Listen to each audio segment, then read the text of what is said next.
Hello. Today I'm going to show you how to reset your trip on or off your smartphone too. This is, for example, to do after you top up your fuel. Now we have to get back in the car and we are going to reset our trip.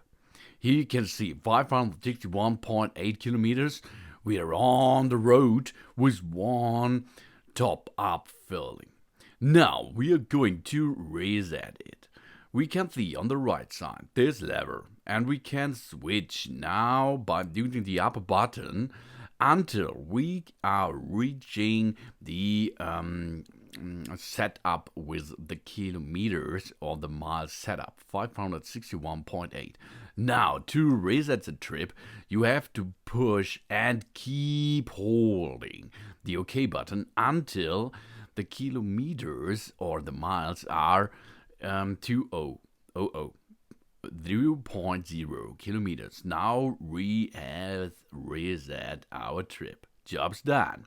Thanks for watching. Oh yeah, please give me a positive feedback and I hope to see you again on my channel. Soon.